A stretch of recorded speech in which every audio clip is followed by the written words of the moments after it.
Lisa from Been There, Got Out, and I have another guest on today. He is an attorney, and I'm really excited that he's coming on because we're going to be talking about an issue that plagues our community, and that is when your ex is trying to turn the kids against you in court and in life. And so, Jonathan, I see you. Jonathan should be able to, let me just see if this works. Okay. Hopefully we can get him on properly. But like I said, this is such a common problem in this community and nobody knows what to do about it. Chris and I are in the process of finalizing the first full draft of our book on this topic. And so this is very, very timely, but I'm wondering why we can't get Jonathan on here. Let me see. Let me try one more time. And if it doesn't work, I'll just go out and come back in. All right. Yeah, I see, Jonathan, the request was sent. I took it, but it's not working. So we might have to end this and try again. Oh. All right. So, Jonathan, thank you so much for being so accommodating and welcome. And first, before you even introduce yourself and what you do, can you talk about how common it is in cases that you deal with where one parent is trying to use the kids as a weapon and turn them against the other parent during or post-divorce? You know, we see it, but I'm not going to say it's very common, right? Like, I mean, Right. you do see it in the most high conflict cases where people are the sickest, is the word I like to use, whether it be personality disorders, mental disorders, stuff like that. But I mean, as a percentage of the cases, I bet it's less than 20. You know what I mean? But in an office like mine, where I've got 9 other attorneys and we're dealing with 300 cases at any one time, we're going to have our fair share of them. And so you can get a distorted sense of how often people are doing it when you're dealing with that many cases, but it's not as high a percentage as people might think it is, but it does happen and it is a very real thing and it's kind of sad. Yeah. So I am a high conflict divorce strategist with my partner. And so all we deal with are these extreme cases that you mentioned, the ones that go on for years and years that cost hundreds of thousands of dollars and where kids are put in the middle. And so we're actually putting together a book on this topic about how to handle what you should do in court and especially out of court, because it seems like the court is not really well suited to handle this subtle kind of behavior. But before we even get into that, can you first officially introduce yourself and tell us a little bit about your background? Sure. My name is Jonathan Breeden. I'm a divorce attorney in the suburbs of Raleigh, North Carolina. I've been practicing divorce law for the last 25 years. I came out of law school in 2000. I graduated from Campbell University School of Law, which is now in downtown Raleigh. At the time I went, it was in Bowies Creek, North Carolina, about 45 minutes south of Raleigh, North Carolina. I own my own practice here. I have 9 other attorneys that work for me. And we have 3 satellite offices around the Raleigh area, and we just do family law. We do family law and wills. We don't do anything else. And I've been doing family law for 25 years, and I've seen a little bit of everything here. I have a book as well. If you happen to be listening to this or seeing this, and you're in North Carolina, I wrote a book called Divorce Law in North Carolina: What You Need to Know. You can download it for free on my website at breedenfirm.com. That's BREEDEN firm.com. Or you can reach out to me on any of my social media channels. I'm at Jonathan Breeden on LinkedIn. We're Breeden Law Office on Instagram as I'm talking to you now. It's the first time I've ever been on Instagram. Fortunately, I have a very good social media coordinator who can get me set up on this. I don't know anything about any of this. But we're also on X at Breeden Law NC, YouTube at Breeden Law Office. So we're everywhere you want to be found. We can be found. But yeah, no, I mean but yeah. So I've seen a little bit of everything in my 25 years of doing this. And, at one point I was kind of a go-to person for the high conflict ones. And I probably had more high conflict ones than I wanted because I was sort of this bulldog, go to court, tear them up, spit them out, wouldn't back down to anything. Now I don't go to court quite as often as I used to. I've got a lot of good attorneys that work for me now. And I'm not convinced that the younger version of me and the way I went about doing things as a younger man is probably the right way to do it. Yes, you have to stand up in certain situations, but it's much better if you can resolve these things now, if at all possible, because that's what's ultimately best for everybody involved. Ooh, so I'm talking to a recovering pit bull attorney. It, Very yeah, and I actually, exciting. and I still, at least I have this sign over here. It still says "Beware of the bulldog." Somebody gave me 10 years ago. So, and I can still be that if I have to. But golly, I try to work things out if I can. And I try to teach these young attorneys that work for me. It's better because the things people want when they're going through a divorce, and I know yours went on forever. I listen to your podcast, is they want to be communicated with and they want the case over, right? That is the two most important things to anybody going through a divorce situation.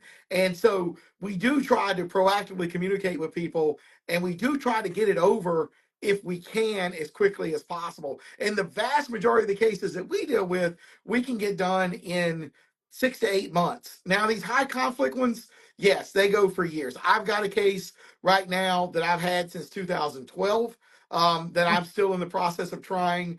There's another trial date in June on that one. I've got a case that I got in 2016. I'm in the middle of trying it again now, and so they do go on forever. I've got another one that we've had since 2020. I mean, so it's that's unfortunate because it cost for the amount of money they paid me, their kid could have gone to Harvard.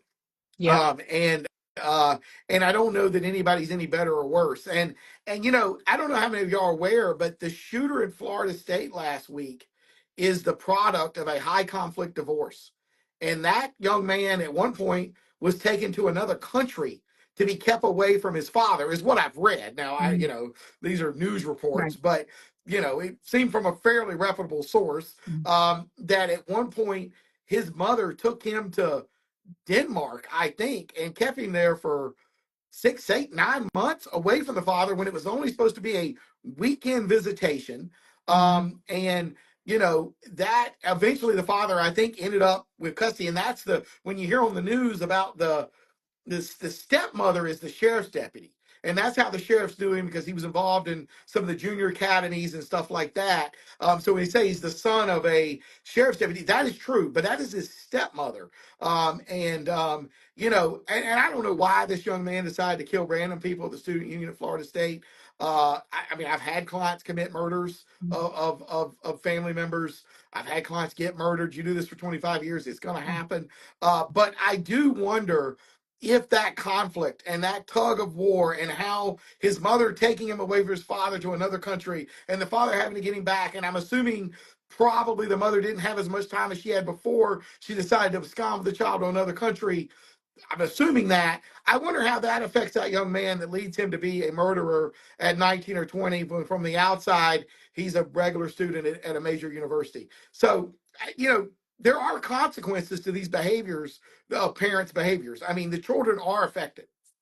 Yeah, I mean, so one of the things you said that you've changed from your old ways, because I have to be honest, like we tell our clients to stay away from the pit bull attorneys.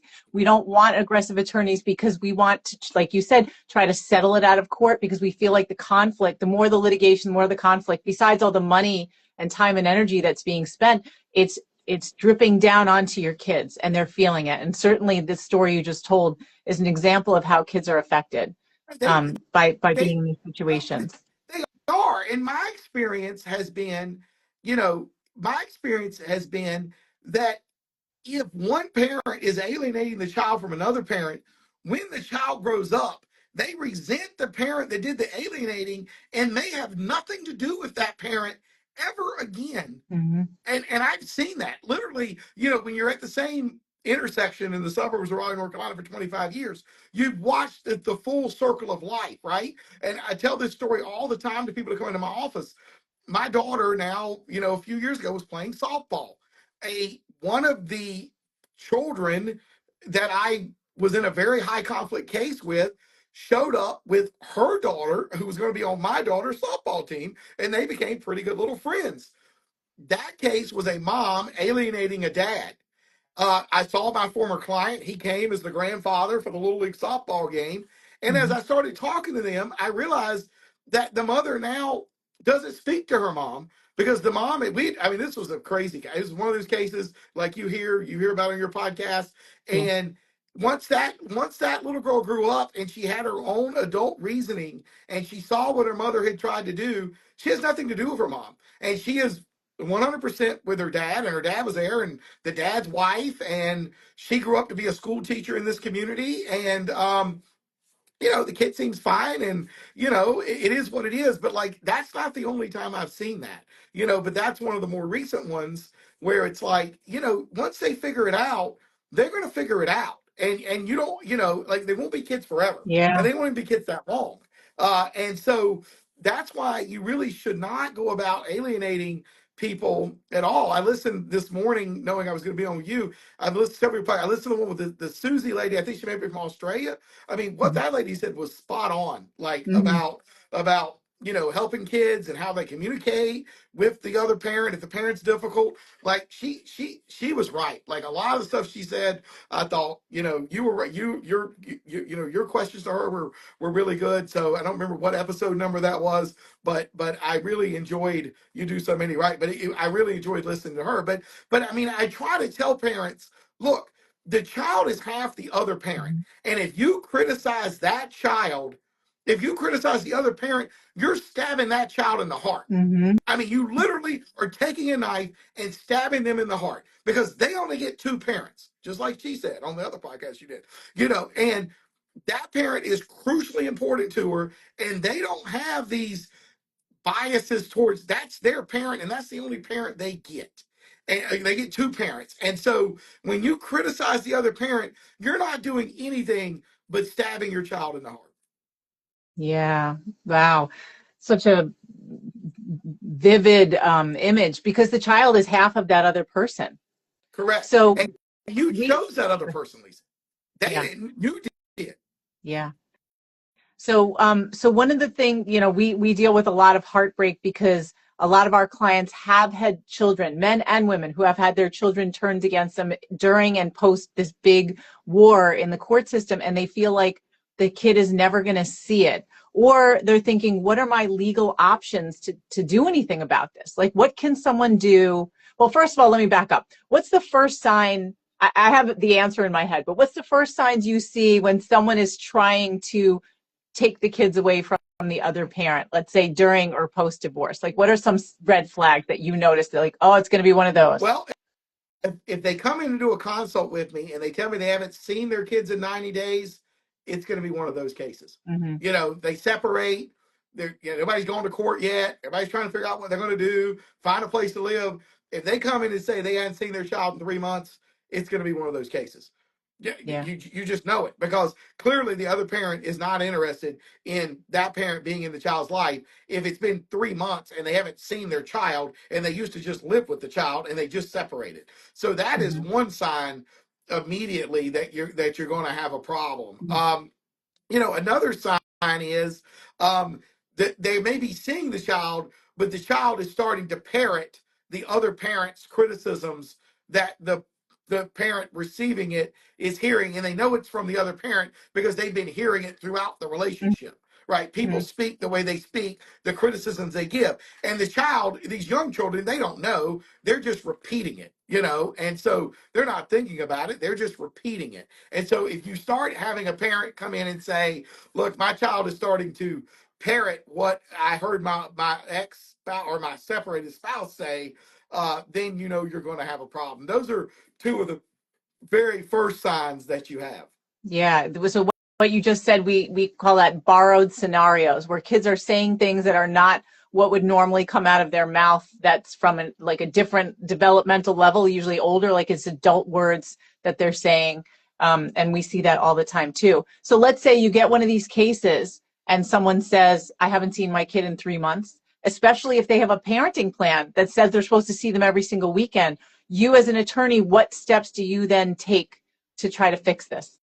Yeah, I mean, if if there is a parenting plan that's signed by a judge, every state does it a different Mhm. way. In North Carolina, we do custody orders, Mhm. and in North Carolina, custody is separate from the divorce. That is Right. not how it is in most states, but North Carolina is one of the very few where custody is separate from the divorce.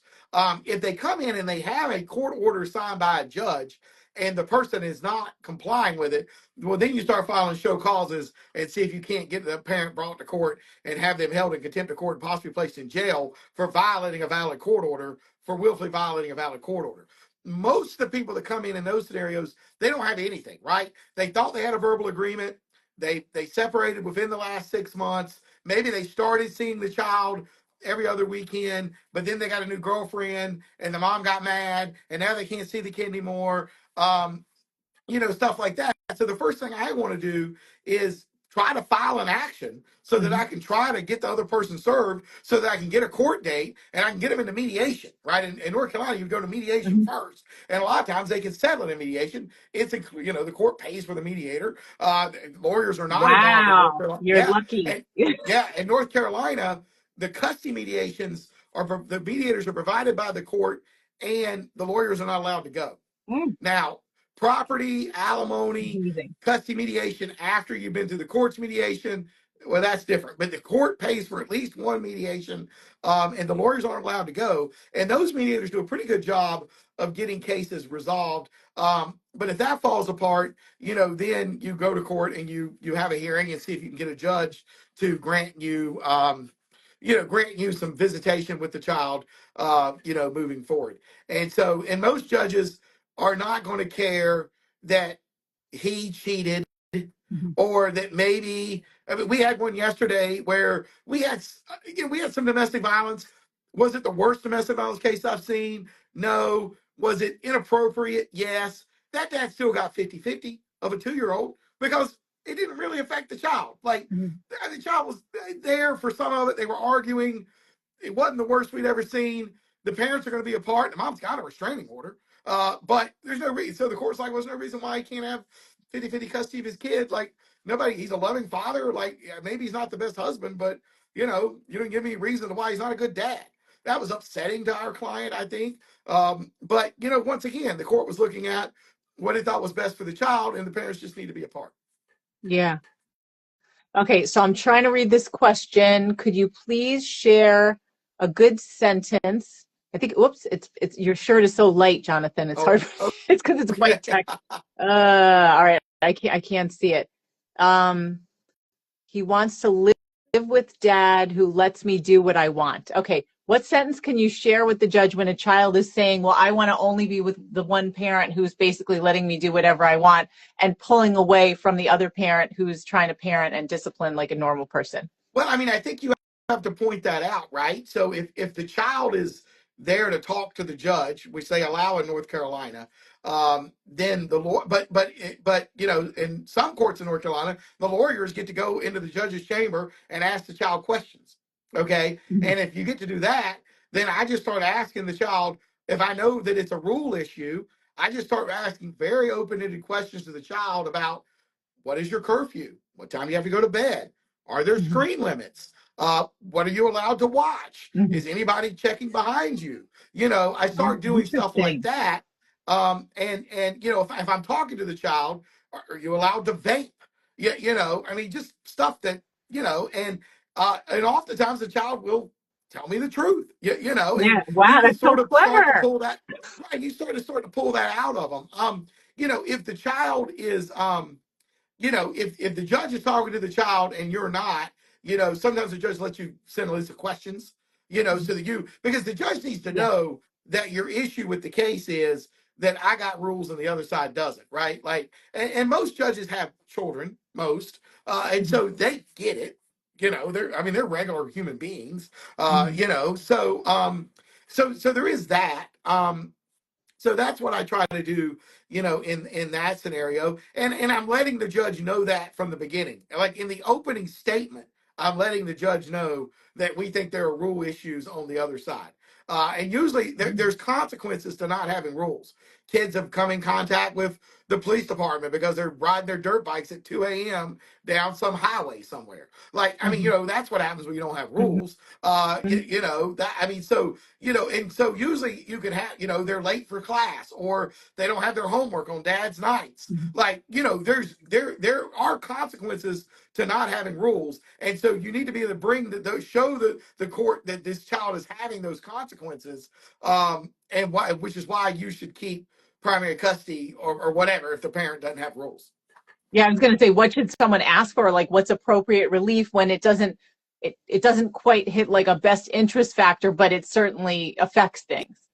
Yeah, I mean, like I said, but now here's the other thing. Courts are also open that parents can parent their child how they want to parent their child as long as it's not endangering the child, right? Mhm. So, like the fact that maybe they don't have a bedtime or screen limits, I think that should matter. I don't know how much it actually does. It depends on if the judge has had teenagers. You know what I mean? That matters some too. But I don't think the judge is going to tell the other side that they got to have screen limits or bedtimes. But I do think Yeah, that you might get more of the time during the school year and the school nights if you're able to show that you have rules and a structure and the other side does not. that's good And then of to course the know. other thing is, do you have a lot of, you know, and everybody lives their life the way they want. But like one thing courts hate and is bad for kids is lots of partners coming in and out of these houses. Mhm. It's a boyfriend here, a boyfriend there. Girlfriends only last 3 weeks, and there's another girlfriend, or there's multiple girlfriends at the same time. Like, Yeah, we talk and about they're the around the revolving kid. door. Right, right. That's not good for kids, right? Because kids are going to love everybody and they're going to attach and then they're going to detach. And so Mhm. I really think people should not be bringing these new partners around for, I say 6 months, but now, I've been married. I've never been divorced. I don't know how realistic that is, but it needs to Mhm. be 3 or 4. Like this needs Mhm. to be a thing that might actually happen and not just somebody that you've been on a Tinder date with. Because that affects kids. And what happens is kids struggle. They stop when people come and go out of their lives.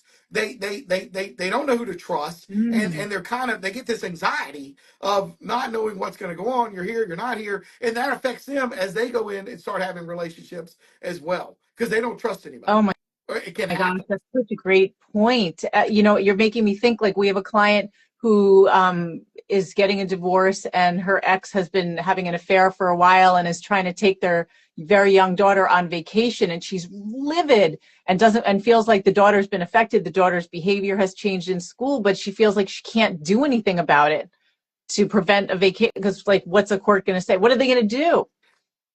Right. Well, and like I said, that's every judge makes a different thing. And look, and the judges from county to county are as different as they are from country to country Mhm. too. It really, you get into the city of Raleigh, big city, over 1 million people, those judges way more open-minded, way more, liberal in their thought, way more live and let live than you get out into the suburbs where you have more conservative judges, more conservative people are electing Mhm. these people. The judges in North Carolina are elected, and they're not going to be maybe as open minded to the different partners and these vacations Mhm. and stuff like that. So some of that is you got to know your judges, you got to know where you're living, and Yeah, you're the going to see culture. more of that in the cities, a more liberal thought in the cities than you are maybe in the suburbs. Yeah. What about one thing we see often is when one parent is involving the kids in litigation, like telling them all about the court stuff,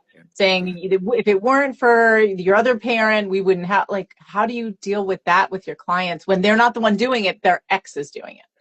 I mean, I try to point it out to the other attorney if they have an Mm-hmm. attorney, and I'm like, look, here's evidence of them doing it. This is not good. No judge is going to like that. Mm-hmm. I can possibly go get a restraining order that would prevent either side from sharing any of the pleadings with the others with the child. Now, unfortunately, in North Carolina, well, fortunately or unfortunately, North Carolina has now finally gotten into the 21st century with most of the other states, and all this stuff's online. and it's a public record. And now the kid can go look it up themselves.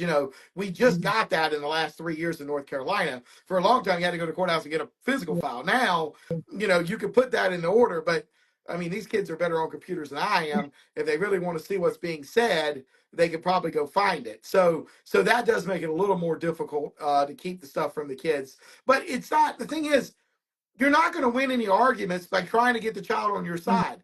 That's a losing proposition. Like, the child is stuck. Like, these are the only two parents they get, and only in the absolute most egregious situations are they not going to be spending a significant amount of time, if not a substantial amount of time, with the other parent.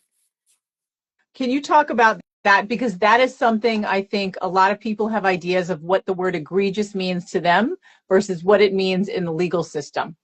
We say the bar is very, very high when it comes to egregious in court. Right. No, it is. I mean, like I said, I don't believe anybody should criticize the other parent in the presence or with an earshot of the child, or allow anybody else to do it. And most court orders in North Carolina have that provision. No, Jonathan, I'm talking about when someone says, I don't want my child to go with the other parent because I think they're dangerous. So Oh, okay. dangerous, like to make a claim that someone shouldn't be around your Oh, child without okay. supervised visitation. What does egregious mean in that Okay. context? All right. Well, they need to, right. Drug and alcohol problems are the top reasons that cause the most danger, right? They're not sober. They're on meth, cocaine, hard drugs, not marijuana. Now, in some counties, marijuana. In North Carolina, marijuana is illegal, and in the conservative suburbs, marijuana is a big deal. In the city, marijuana is not a big deal. Once again, know your county, know your judges. But drugs, alcohol, significant mental health issues. They're suicidal. They're schizophrenic. They're not always in touch with reality. They're off their medicines. Maybe they need to be taking gabapentin, which is a very powerful drug that does a great job for a lot of people, and they're not taking it. That's the kind of stuff. And we can alcohol. We can get them. You can get the doxylizer handheld Yes, Soberlink. machines. Yeah. SoberLink is great. There's a new one coming out, which you can put on your ankle, that doesn't cost as much as they used to 10 years ago, to be able to check for the sweat glands for alcohol. Like, there's Oh, new wow. technology all the time. So I mean, alcohol we can definitely monitor. The hard drugs, that gets to be extremely difficult. And but most judges, if you ask for the other side to take a drug test, are going to order it. And then you'll get a 10-12 panel drug test, and you'll know what's going on, or at least what's happened over the last 90 days. A urine test is not worth a whole lot, because most of the coke and the meth and all that's out of the urine in 48 hours. So the only thing that stays in urine more than 48 hours is marijuana. And so you can get a hair follicle test. I mean, there's stuff like that. But I mean, you gotta go do these things, right? You gotta, and look, I mean, people get DWIs. That's usually a sign of an alcohol problem. And if the kid's in the car, that's a real alcohol problem, because that's a Yeah. child abuse charge, and they're probably going to do some jail time in North Carolina. So I mean, it's those are the things where we have to go to supervise. It's the mental illness, the hard drugs, the alcohol problems, um, the discipline. They have anger issues, and their discipline is inappropriate for the child at the child's age, and they can't seem to control it. But those are the types of situations where you're looking at some sort of supervised visitation. Okay, so I was just talking to someone about interventions. How common is it for someone to be ordered into some kind of anger management? How effective have you seen those with people, et cetera? you know, you do see it, particularly in domestic violence situations. Courts do like to order both parents, both the victim of domestic violence and the perpetrator, into domestic violence classes. Here in North Carolina, we have, and this is probably around the country, the main one for the batterers is a 26-week class. Depending on who's teaching it, it has different names, but usually it's an anger management conflict avoidance class. It goes for 26 weeks, once a week for 2 hours, like any other college class you might take. And then they do a 6-month follow-up, where they meet with their counselor once or twice a month to just talk about how things are doing and stuff like that. Every county in America, I believe, has a domestic violence Mhm. shelter or a domestic violence hotline that has access to a shelter that county can be a part of. I think I'm pretty sure about that. And so, you definitely can reach out to them. And all of those shelters and programs do classes on how to get out, how to stay out, how to not get back in. And I think it's really important because, if you don't, if particularly, I don't care if you're a perpetrator of domestic violence or you're a victim of domestic violence, if you don't get counseling and you don't get mental health help, you're going to do it again. It's just going to be a Mhm. different person. You have to learn to be better. And it's not just, oh, I'm going to be better. No, no, no. You have to actually learn how and why you are behaving the way you're behaving, and then consciously learn how to not behave when those situations come up again. And I've heard on your podcast, and this is true, victims are raised and batterers are raised. They're not born, they're raised. And that Mhm. is 100% true. And so if you're in a situation where you're being battered, your kids are seeing that. And they're going Yep. to grow up to batter or be battered because that's what's normal. Right. You got to get out and you got to go and work on yourself. Particularly if you're a victim, you've got a self confidence problem somewhere in your mind that is causing you to believe what you're being told. And it probably goes back to your childhood. And, and that's fine. And, we don't want to be victims, and you don't want shoulds and all that, but you've got to get your education of yourself to understand why you don't believe you're good enough, why you believe what this person is telling you, which is not true to everybody else in the world, but it's becoming your truth because he's telling you that, and you need to go find the truth. And the only way to do that is through counseling. Yeah. And also, you think about how your kids are being impacted by those beliefs if you don't get some help and work on yourself. Correct. Okay, so I know we're going a little bit long, and both of us have to go soon, but last question about a parenting plan. Let's say you see this is going to be one of those bad ones. They don't have a parenting plan together yet. What are some things that people should make sure to include in a parenting plan to protect this from getting worse if they see a child being pulled away from them? They need to make sure that every single day of the year forever is accounted for. Every Christmas, every Thanksgiving, every holiday, even odd, when it starts, day school out, day before the holiday, when it ends specifically, it needs to be as specific as possible. And it needs to start with every single day has to be accounted for forever. And I know it's sad, but that's the God's honest truth. There cannot be any wiggle room on whose day it's going to be, where the exchange is going to be, how the exchange is going to take place. That is where I would start in a high conflict parenting plan, is making sure every day is addressed. And then I would try to get as many of these ancillary orders, terms of the order. Nobody says anything bad about the other parent or allows anybody to say anything bad about the other parent in the presence of the child.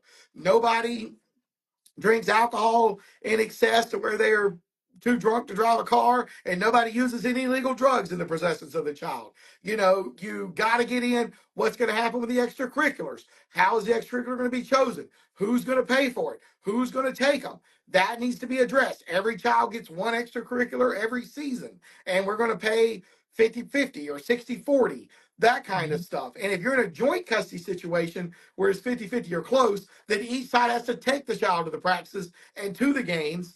If it's every other weekend, the every other weekend parent isn't going to have to do any of that because it's there. They don't get very much time, and most judges aren't going to make them go to a game they don't want to go to.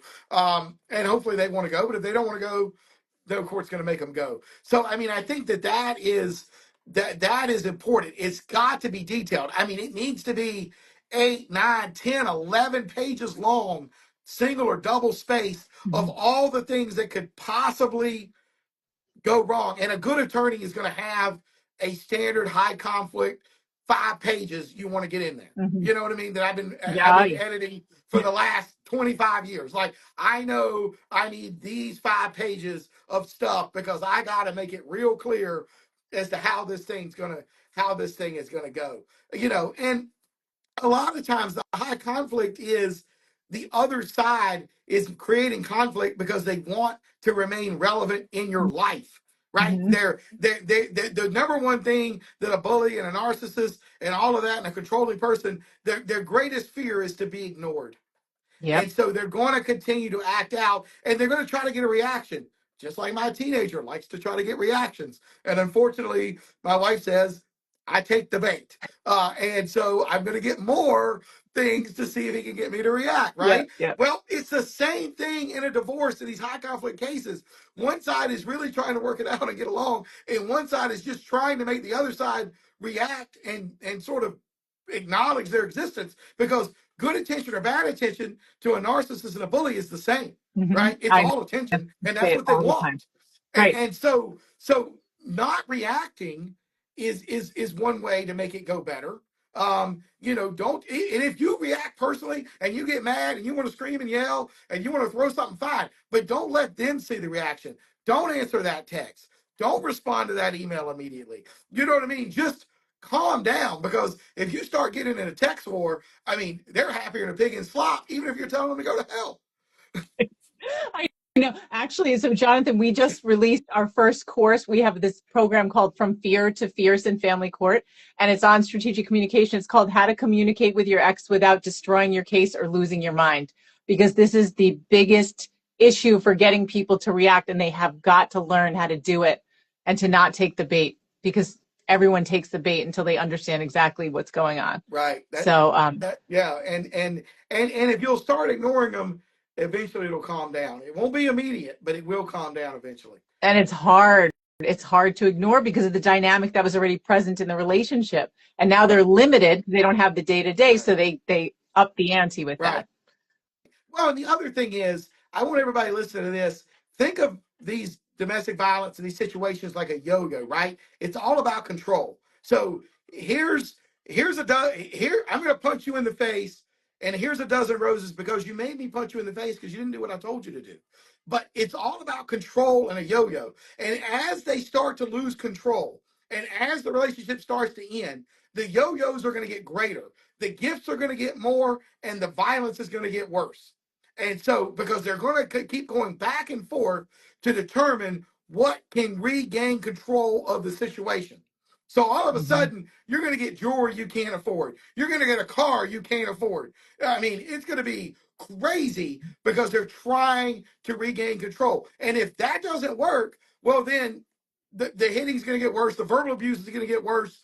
It's just, and all of it's going to be a yo-yo as they're just trying to find what makes them regain the control. And if you look at it like a yo-yo, you almost start watching your life like a play. Yeah.